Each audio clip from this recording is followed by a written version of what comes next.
As you can see, the panelists for this session are all here. May I request the chair, Dr. Naushad Forbes, to please take over.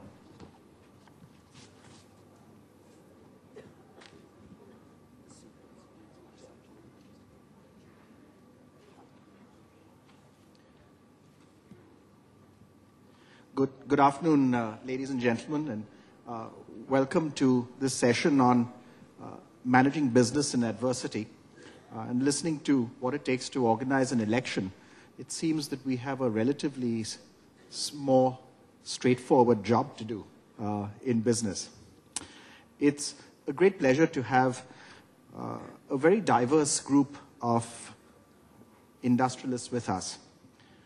Mr. Sanjiv Goenka is the chairman of the RP-Sanjiv Goenka group, and he manages with equal skill a combination of traditional businesses like electricity with new businesses like retail and education.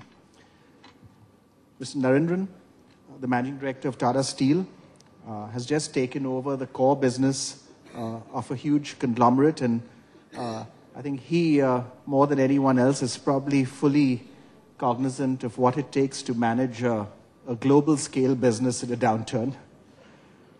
And my friend Sanjay Reddy runs a very new generation infrastructure business, which has very long gestation lags for both execution and breaking even, both characteristics that are usually not looked at positively in a downturn.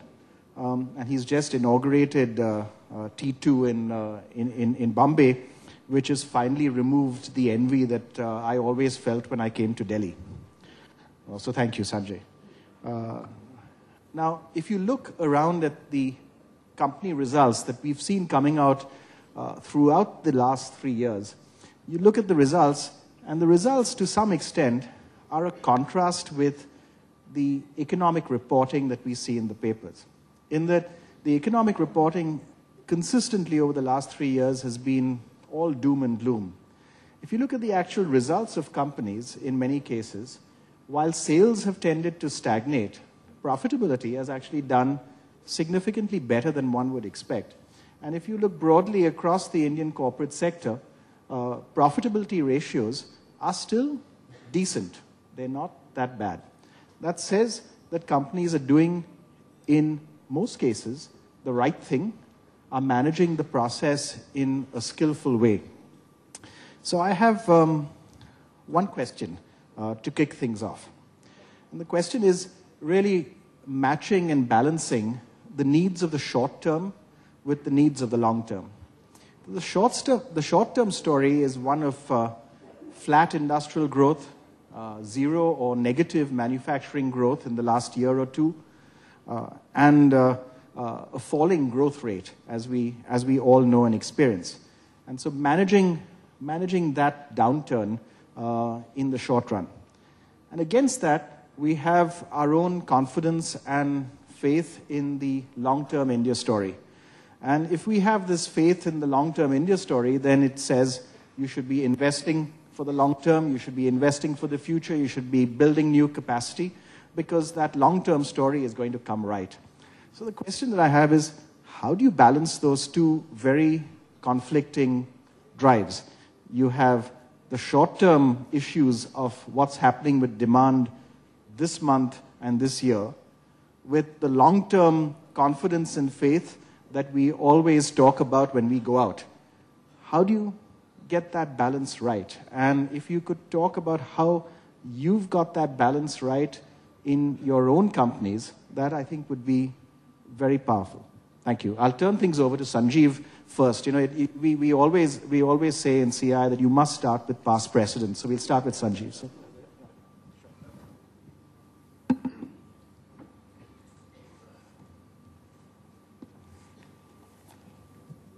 Good afternoon, ladies and gentlemen.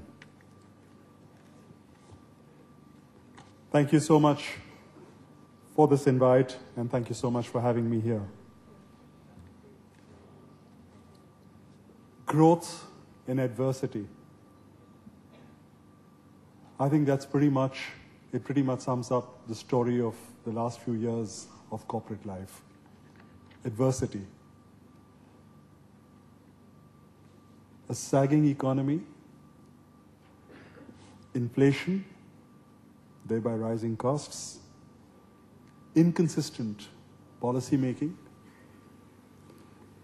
impacted demand, cost of funds going up. So hit not from one end, but from every end.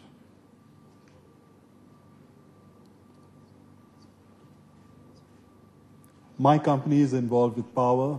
We are involved with retail. And I'm going to take both these examples and just share a few of the principles or policies that we followed. When you look at power, when you talk of power, over the last few years, many companies like ours actually went ahead and started installing capacity. You were hit by the depreciating rupee, which meant all your imported plants were that much more expensive. You had to get financing for the additional outlays on capital. You had to combat changes in regulations. You've started putting up a plant. The whole fuel supply conditions, terms, everything changed. And for fear of CBI, this agency, this vigilance, that vigilance, these were practically retrospective. You had a situation where the cost of fuel went up. And you had the unwillingness on the part of the politicians and the Aam Janta to allow an increase in tariffs. And you had to combat with the investors in your company, the various stakeholders, that you were committed to whom to give a return.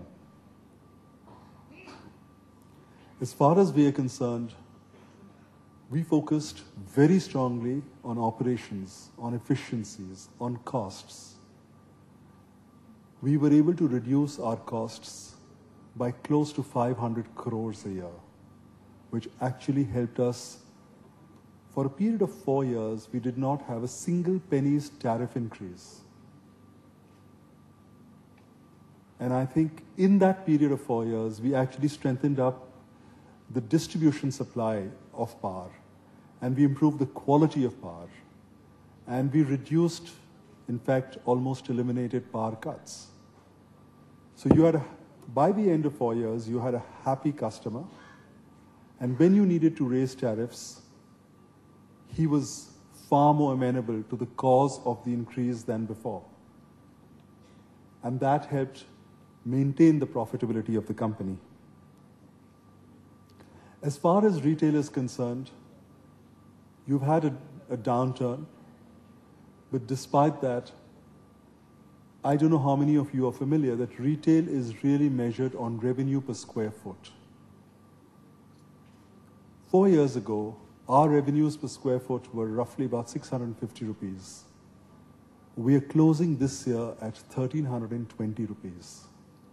The average industry has degrown by 4%. We have doubled. It's been a combination of factors. It's been a combination of prudent management of space, of merchandise, of the SKUs that you're offering. Reduction of costs. Here again, we've reduced 240 crores of costs a year. We're still not in profits, but we are very nearly there. And over the next 2 years, we are going to add 100 hypermarkets to our stable. What has that meant? That has meant in the last 3 to 4 years, our assets have grown from 8,000 crores to 28,000 crores.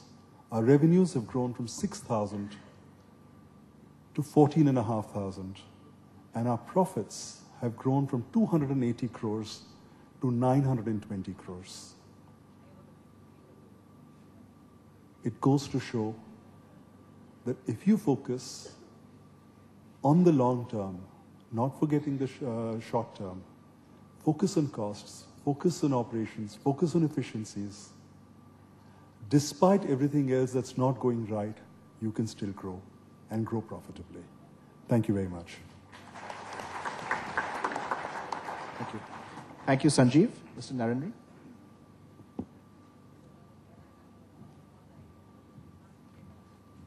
Thank you. I'm speaking on behalf of a company which has been around for 100 years and more. So we've been through many of these cycles, and obviously, as we've experienced them, we've learned from them. You know, so in an industry which is there for a long time, in a company which is there for a long time, I guess it's part of your DNA to deal with adversities and challenges. And obviously, you need to make corrections when there is an adversity, and you need to make those corrections that are important for you to survive in the short term, so that you're there for the long term. Because sometimes the question is, are you around outside the cycle, and are you around to survive the cycle so that you can think of the long term? So fundamentally, as an organization, you need to be able to have those basic efficiencies, as Sanjiv said, which will make sure that you at least survive a short-term adversity or a short-term bad period. In fact, if you don't, you probably really need to look at what you're doing in the first place. So to me, it's very important to keep your eyes on the long term. For us in our industry, it takes us 3 to 5 years to build a steel plant if times are good, if things are good. In India, where you have obviously a very, very vibrant democracy, we heard about that, sometimes in good ways, sometimes not in so good ways. It takes longer. It's taking us about 10 years to build a steel plant. So when you're taking that long to build a steel plant, when you're taking that long to do things, obviously you have to have an eye on the long term. But when you think about the long term, you obviously need to have a balance sheet which is strong enough to be able to do that. You need to have shareholders who are patient with you. You need to have a board who is backing you up. You need to have employees who will believe in you. And all this is very important. If I look at Tata Steel, in this decade, we're going to be adding more capacity than we added in the last 100 years of our existence. We thought of this before the downturn, so-called downturn, but we've continued with it because we believe we are in this for the long term. But to me, we knew in some sense that things were not going so great 2-3 years back, and we had prepared for the adversities, and that is very important. I think very often companies are caught on the wrong foot because they don't think through what could be the possible scenarios that could unfold. You know, we're carried away by the optimism and think that things can't go wrong, and that's probably when you need to plan for things to go wrong and to plan on options. So we had realized that we're going to be adding capacity. We were adding capacity, or those decisions were taken when the markets were good, but we knew that we needed to build alternate options, and we opened up new segments. We opened up new segments in the country which had not been served well by the steel industry. We built up distribution channels to reach them, service centers to give them the product they wanted, and we did a lot of work. We didn't realize how important it was when we started this work, but certainly today we are able to continue to grow at 10 to 15% in an industry where our customers are growing at less than 5%, simply because we did this preparatory work, and we'll continue to do that. I also think adversity is a great time for a company to build efficiencies. You know, an adversity, a difficult market condition is a great time to hire good people because there are more people out there in the market. It's a great time to buy equipment because your suppliers don't have too many choices. It's a great time to take out the flab within the system. It's a great time to have a strong and good chat with the unions because they also understand that it's a tough time and there is a need to really think through what needs to be done for the long-term future of the company. So there are a lot of things that you can do in an adversity which you can't do when times are good. And so for me, if we plan on that and if we do that, I'm sure we can make ourselves stronger for the long term. So I believe that companies which have been around for a long time have it in their DNA. Companies who have not been around for that long obviously need to build that into their DNA if they plan to stay along for long. Obviously, the world is changing very rapidly. Today, technology is driving things very differently. Things are changing much faster than it was 15, 20 years back. It is impacting us in ways that we hadn't imagined. Even if it doesn't impact you directly, it impacts you indirectly because of the fact that it impacts your customers or it impacts your suppliers. So there is a need for us as an organization to be able to learn from what's happening around us. The cognitive skills that we need as individuals need to be at a very higher level in today's day and age. And the cognitive skills that an organization needs also needs to be at a very higher level to survive these days. So I think focus on the basics, do the fundamentals right, be better prepared, and I'm sure we will survive. Thank you. Thank you, Mr. Thanks. Sanjay? Actually, I have to say, you know, we lost 15 minutes in this session because we started half an hour late, and our speakers have been incredibly disciplined, so thank you, Sanjay. I'll be a little less disciplined to satisfy you. Good afternoon, ladies and gentlemen. I don't know how many of you are from rural India, but my family comes from a small village which has only 1,000 people. My grandmother still lives there, and we come from a farming background. So, managing adversity, being a farmer in a village, is part of daily life. Every single day you face challenges, whether it's nature, whether it's crops, whether it's whatever it is. So I think, India is basically an agrarian nation. For us, I think adversities and overcoming adversities, if you ask me, is part of our DNA. We've also managed to select one of the most fabulous industries as far as, we can pick when we talk of adversity. Because we live, eat, breathe, sleep adversity. Every single day, even when everybody is celebrating, we are celebrating adversity. Because every single project we take up, every single opportunity we create is going through hundreds of challenges and adversity, especially in a country like India. The infrastructure business, as you know, we have to deal. We have huge amount of investment, which is upfront. We spend thousands and tens of thousands of crores upfront. After we finish the investment, then we are at everybody's mercy. Because what can we do? We can't take it up and put it in our pocket and go away. We can't sell it to anybody else. We can't do anything else. If I set up a power plant, you can sell to the utility. Yes, of course, you can sell to other customers, but if you set up a large power plant, who's going to buy power from you? You can't export power to another country, nor you can you sell at will. If you set up a road, what do? An airport is only for one city. So we are used to it, adversity. Given these huge challenges that we face, this is something which, these are all part of our business and DNA. But there are certain situations which even for us also, take us by surprise. Because, there are situations adversities which we think are quote-unquote manageable adversities, which we are used to dealing with on a regular basis. And there are some which I would say are unmanageable or unexpected. We are in the business of, frankly, nation building.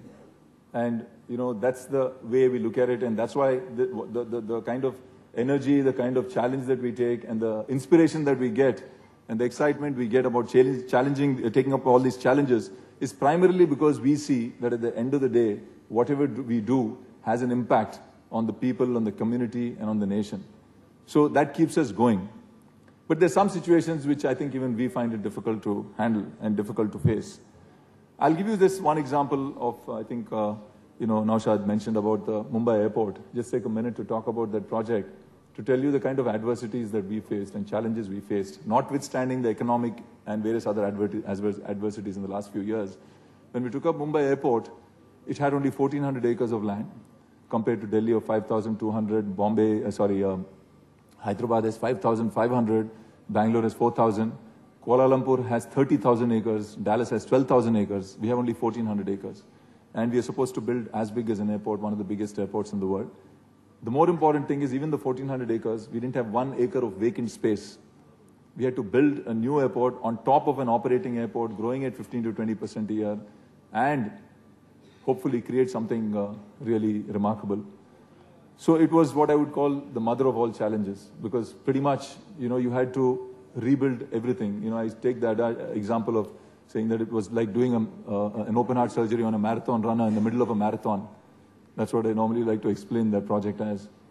But even when we took it over in 2006, we in our team set a very high vision. I think, if you have clarity of purpose, and if you have vision, and if you have a long-term focus, I think we can overcome anything. So we started with a very simple vision. We said we have to be one of the best airports in the world, which will make Mumbai proud. That was very simple. Of course, once you started talking about it, people said, this guy's, he's crazy. How is it possible? But fortunately, I think we got an amazing team, and we just, completed Terminal 2, which inaugurated a few months ago. And what we said was we have to differentiate ourselves. So we said that we'll differentiate ourselves in basically few things. First is that this will be a new way of designing terminals. This will be the first terminal in the world which will be designed basically using Indian aesthetics and local, design. The second thing we said, we'll have the largest art program in the world. We have more than 3 kilometers of art, which showcases India, and it's all its beauty. Mind you, not for foreigners, primarily for Indians, because I think Indians are forgetting what India is about. And we have to go back to our basics and our identity. And the third is we'll make the most efficient airport in the world. So we focused on that, put our head down, and worked tirelessly for 7 years. And we, I think, achieved most of what we wanted, and we're proud of it.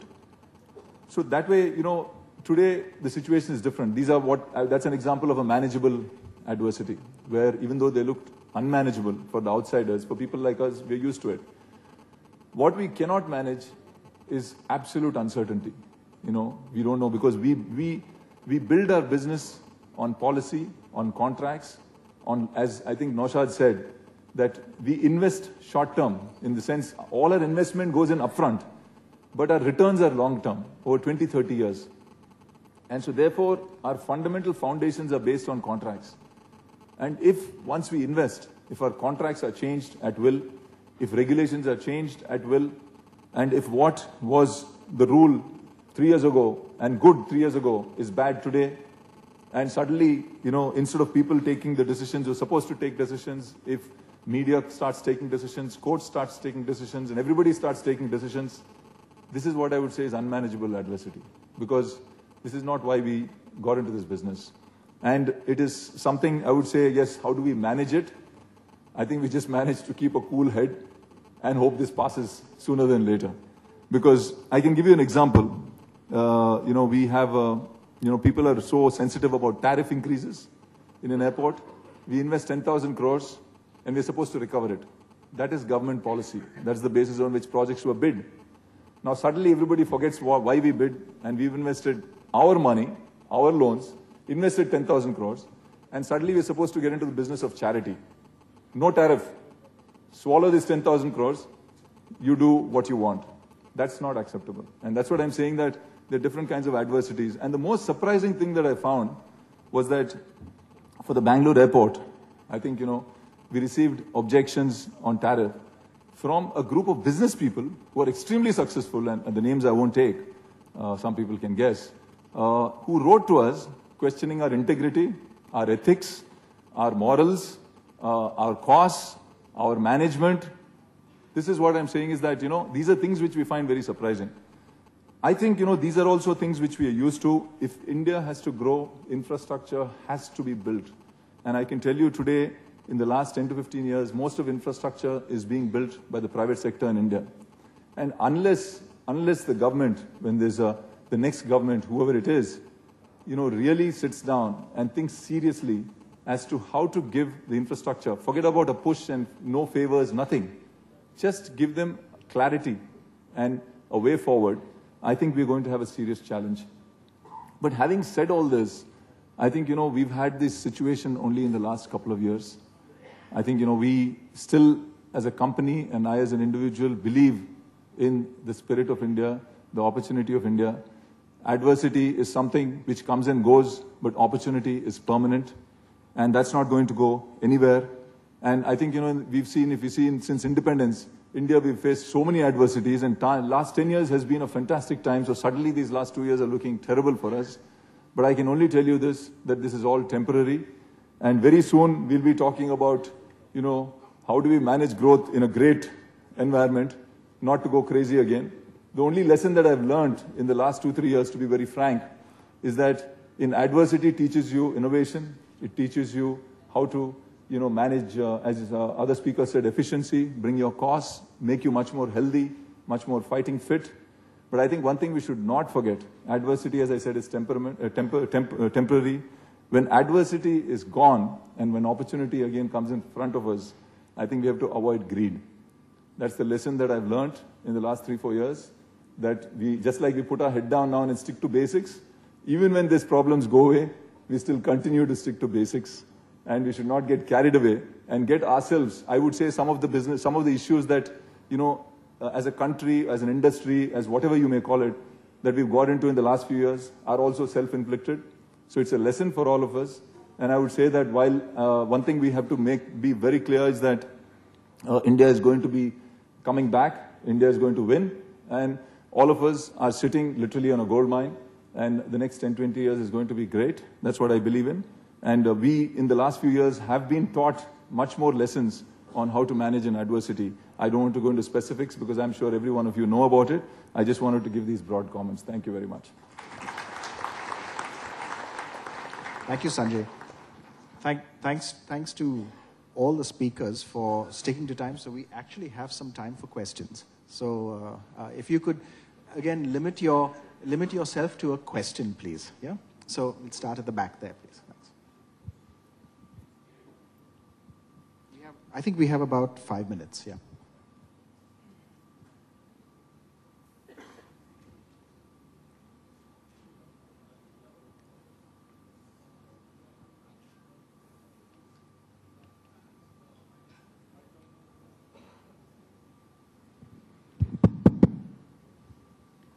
Good afternoon, panelists. I'm Gurinder. I'm from CBRE.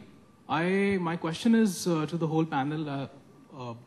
Wanted to know how a company should, sell change to its own employees, because change is something that happens constantly, sometimes subconsciously, sometimes we do it consciously, and this is because of adversity in the business environment only that we have to make certain changes in the process, which some of the lower level employees may not see direct benefits to, but the higher level decision-making team does see.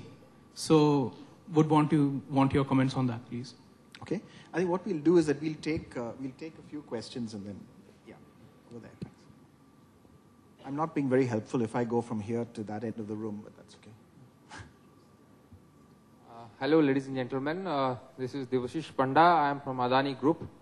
So my questions to panel at the same time to this August gathering. Can we industry, as we are facing lots of, as a trader I also face, as a company or you all face, say like the US dollar fluctuations and the currency risk. So can we really work towards using Indian currency as a currency to avoid currency risk?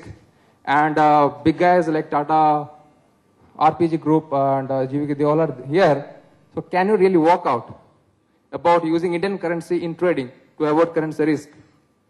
Thank you so much. Okay. We'll take one down here. This is the last question and then. If you can do the Indian currency Hello, question. I'm Rubinder Singh, I'm inventor. Sir, my question is that, anything we buy from the market, fridge or washing machine or everything, the Made in India tag is missing. Sir, when will we going to have, Made in India tag on our products we buy, from the market? Thank you. So three questions. Yeah. So the first question is on how do you manage the change process with employees, given the adversity that companies face. The second question was, how can we use the Indian currency as, well, I'm not sure. I'll end up trying to answer the question, I think. But how can you use the Indian currency better, let's say, in terms of managing our own operations? And the third question is a question on manufacturing, really. And you could maybe paraphrase that and say, well, if you look over the last year and a half, the rupee has fallen 25% against the dollar. It's fallen 35% against the Chinese currency, the biggest manufacturing country in the world. So why aren't we seeing a manufacturing boom actually take place? Because you would expect it. I'm going to turn it over to the panel, and I will leave it to the panel to decide which question or all questions to answer. So start with Sanjiv again. Thank you, Naushad. The question on people, my experience is very simple. One, communicate constantly with people so that they know exactly what is expected of them. B, in case they are found wanting, actually assist in skilling and training them. And C, actually have them aligned to your overall vision. And that can become a motivational tool.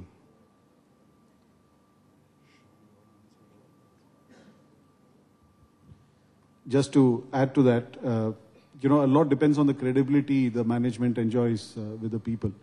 And I think if you have that credibility, and that is very often built through consistent and constant communication, you can actually do anything. I don't know if you're aware, but in the 90s, when the steel industry was opened up, Tata Steel used to make 2 million tons of steel with 80,000 employees.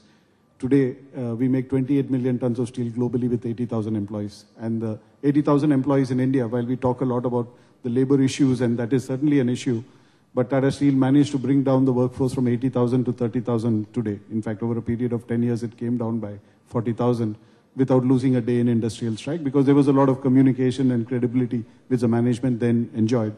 And the union leaders were taken and shown steel plants all around the world so that they could see for themselves what an efficient steel plant should look like. So it can be done. I think it obviously will take longer than something else that you may want to do.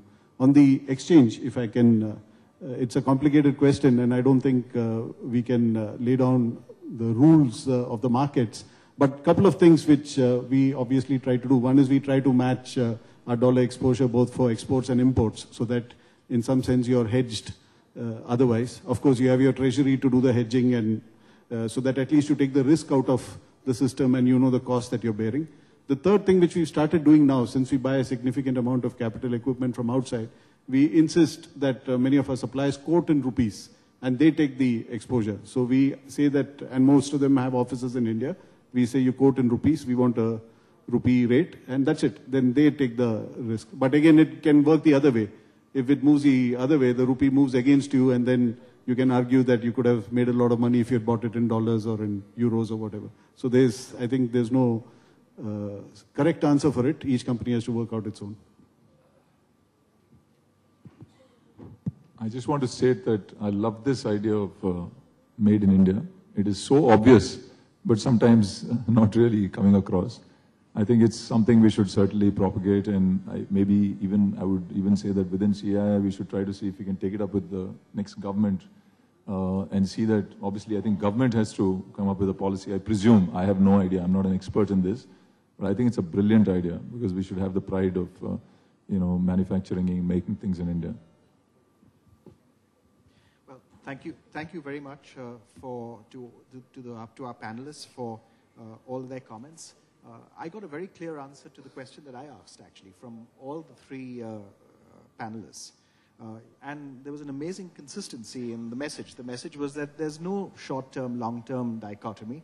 There isn't actually a conflict between the two. That if you actually want to do the right thing in the short term, you have to have your eye on the long term. You have to have clarity of purpose. You have to be clear and have powerful, simple messages that one is working to for the long term, while acting in the short run to get results in the short run. And then second, to persevere to do the right thing, and the right thing will then result in growing revenue, in growing, whether it's revenue per square foot or whether it's growing one's market, growing one's sales ahead of the market. These are fundamental principles that apply whether in the short term or the long term. So thank you very much for your comments. Thank you for being here. Thank you for being such very disciplined panelists, which has allowed us to stay to the time that we were allotted. And thank you for your questions and participation. Thank you.